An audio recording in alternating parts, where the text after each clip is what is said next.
Hey everyone, so in today's video, I am teaming up again with Skillshare, and I just wanted to give a quick thank you to them before I dive into the video because they've been sponsoring a lot of artists in the YouTube art community, and it's really hard for us to come across good art sponsorships, and so I really appreciate the fact that they've been working with so many of us, and they're actually working with me for a second time, so thank you so much, Skillshare. If you don't know what Skillshare is, it's an online learning community, so video tutorials, and it teaches you all kinds of things related to art, graphic design, photography, a ton of creative topics. The lessons are also broken down into sections, and so you can quickly jump to the section you want to hear more about, or you could go revisit a section if you want to hear what they said again. It's really helpful. It only costs about $10 a month, and you can access as many videos as you want. And if you use the link in the video description or the code Bailey2, you can get your first 2 months for free. So now let's dive into the topic of this video, which is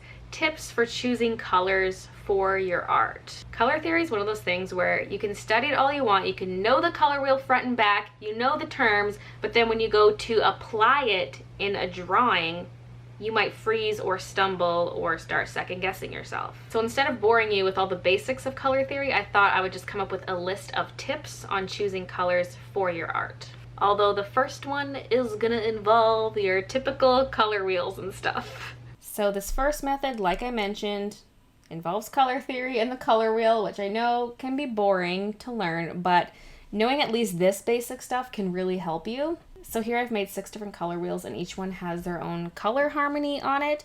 And a color harmony is basically just an arrangement of colors that looks pleasing to the eye. So for example, here I have the monochromatic wheel.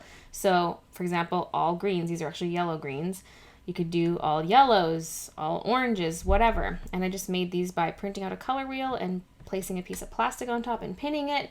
And then I can just swivel it, and it helps me see the monochromatic color schemes. I mean, it's pretty easy for monochromatic to remember what it is. You probably don't need a color wheel for that, but yeah, that's monochromatic.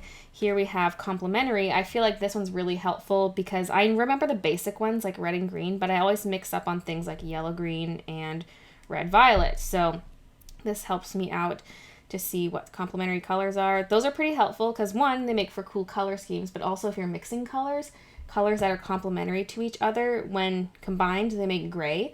So let's say you have an orange, but you want it to be a bit of a dull orange, add a bit of blue, and it'll be a more dull orange. So that's a really, really helpful mixing technique. I know this is about picking colors, not mixing colors, but it's a good thing to know. This next one is called analogous. You have 3 colors that are all adjacent to each other on the color wheel. Just 3 colors all next to each other, and that usually makes for a pretty nice color scheme. Next up is triadic. It's 3 colors that are equally spaced from each other on the color wheel, and it forms an equilateral triangle. I made my lines going to the center just so I could have the black line running across all the colors of the same hue, like all the purples, all the oranges, because you don't just have to stick to the super bright colors that are on the outside. So for example, the primary colors, yellow, red, and blue, are all equally spaced from each other, so they form a triad altogether. Same goes for these colors. We have the yellow green, the blue violet, and the red orange. They all make a triad as well. Next we have split complementary, which is similar to complementary, except when you go across to the color that's directly across, you split that one and grab the colors on either side of it. And so this is an example of the split complementary color scheme. These wheels are really handy because that's not something I'm going to memorize. I'm not going to memorize which colors are split complementaries from each other. And so it's nice to have this wheel where I can just spin it around and pick color schemes that way and go, oh, these look really nice together. It really helps your eyes see it better. So very handy. I should have made these ages ago.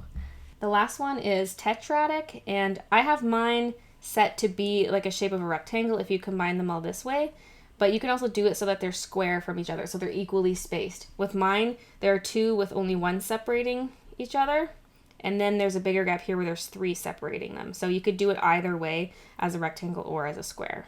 I prefer the rectangular tetrad to the square tetrad because the colors go really nicely together. I mean, they're all color harmonies, all the colors go nicely together, but I really like how these 2 are similar to each other, then these 2 are similar to each other. I think it makes for really pretty color combinations.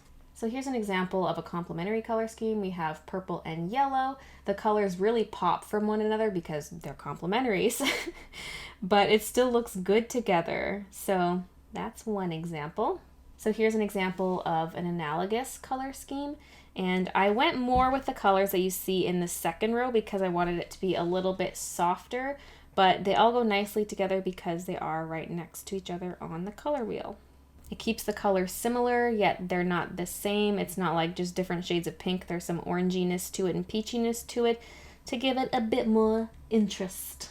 So like I said, although color wheels can seem really boring, they can be a very quick and easy way to pick colors for your drawing. Tip number 2 is kind of the opposite of tip number 1, and that's to just use your intuition instead of relying on color wheels. This was really stressed by this one Skillshare video I watched by Jessica Kolaluka. It's called Inspired Color, How to Successfully Use Color in Your Work.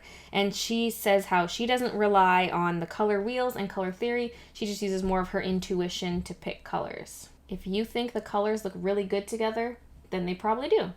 Tip number 3 is to limit your color palette. It can be really tempting to just pick a bunch of colors, and it's something a lot of beginners do as well. They'll think, okay, I have some reds in my picture, some pinks, some oranges, some blues, some greens. Oh, I don't have any purples. Let's add some purples. They think they need to hit every color in the rainbow for their art to be good. But you can get much more interesting color palettes by limiting your color palettes. So with this one, I limited myself to 3 main colors: pinks, greens, and this brown color, and it helps it feel a little more cohesive. And it's not that there's necessarily anything wrong with rainbow art. That can be a conscious choice, and that might be how you want your art to look. But for a lot of beginners, they don't really realize they're doing that, and you can get some more interesting color schemes by limiting your color palette. This is definitely one of the things I didn't start doing off the bat, and that I really should do more because it always leads to nice outcomes. Tip number 4 relates to the previous one, and that is to not default to bright colors. Because again, people are always drawn to the brightest colors in the pack. You're at the store, you're picking out marker colors, you're drawn to the brightest, most exciting colors, but a lot of stuff is not super bright. And sometimes it works, like for really cartoony stuff, bright colors can work fantastically, and if that's your style too, even if it's realistic, if bright colors are your thing, go ahead, that can work. It's just that, again, it's one of those things people might be doing all the time, and they don't really realize the value in more muted colors. I colored this one in the same hues as this one, but you can see this one is much more muted, and I know a lot of people will look at it and go, oh, well, I like the brighter one better, and that can just be personal choice, but it's also just something you're sort of trained to do is, oh, brighter colors are better, but that's not always the case. Sometimes muted colors are a lot nicer.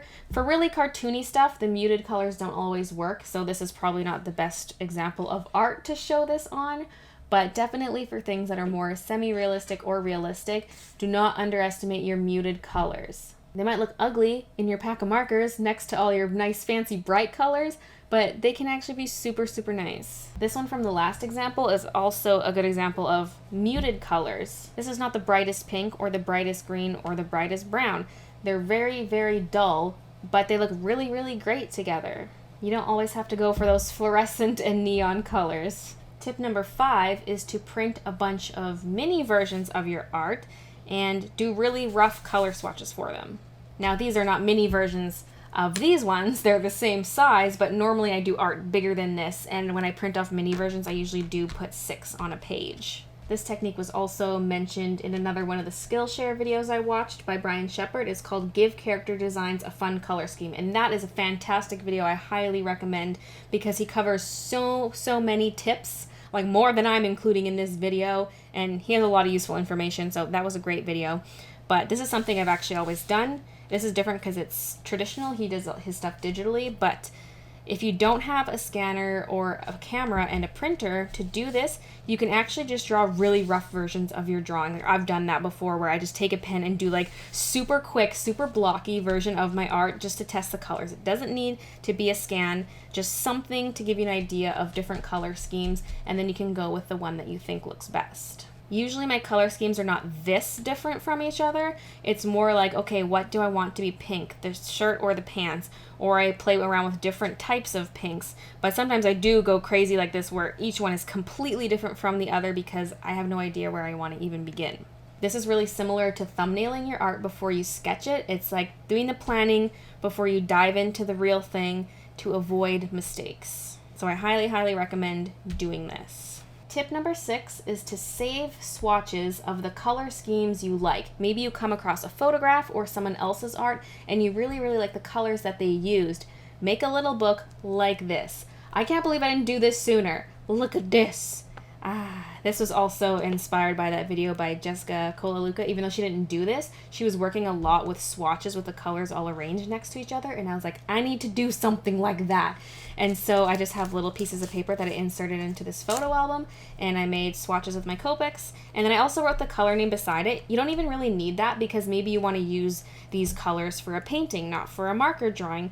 But I just thought this was useful because I do use Copics a lot and I'm going to want to know what was that color. So I did write it beside. And if you're using paints and you're mixing paints and making swatches, you can even write down what colors you mixed and what ratios you used so that you could recreate those colors. So yeah, this is just an interesting idea. You could flip through it and pick a color scheme. I'm not really a huge fan of that one, but I was trying to go with like the orange and purple thing.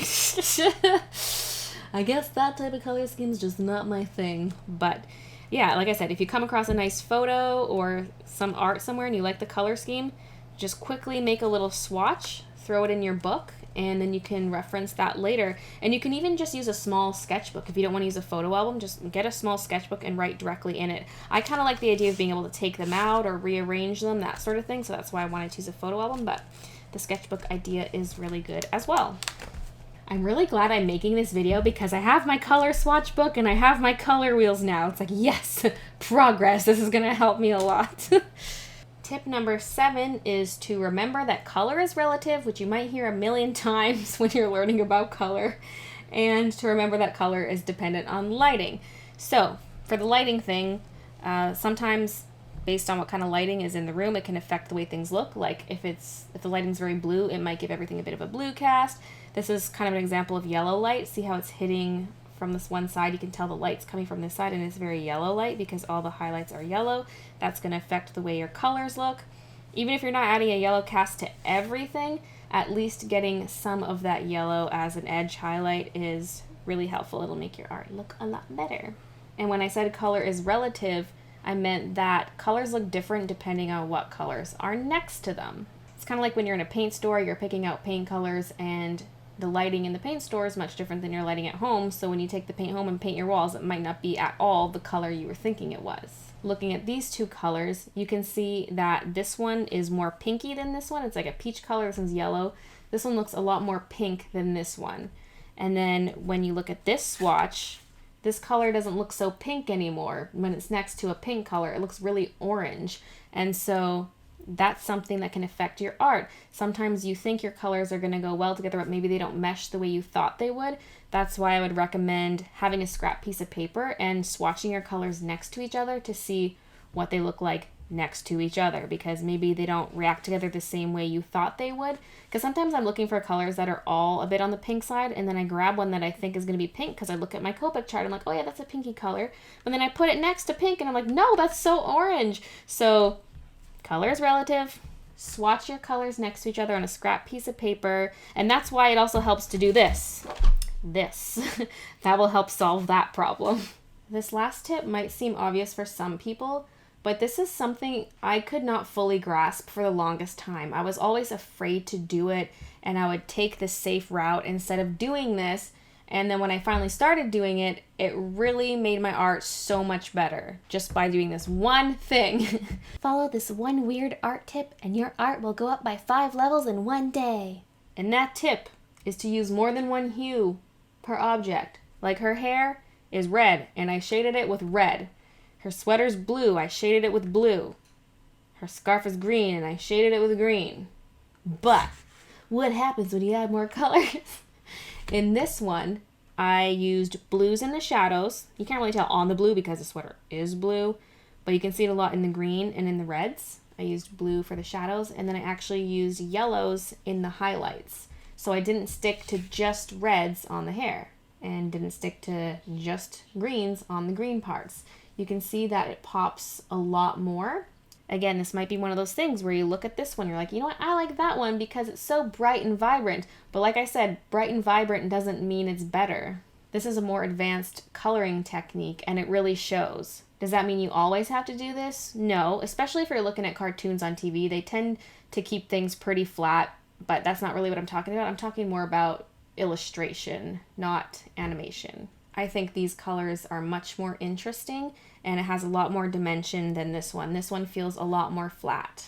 And like I said, I was scared to do this previously. I had all these Copic markers. There are a ton of colors within the same hue. And so it's like, okay, I have all these colors from light to dark. I'm going to use all these to shade from the light to the dark.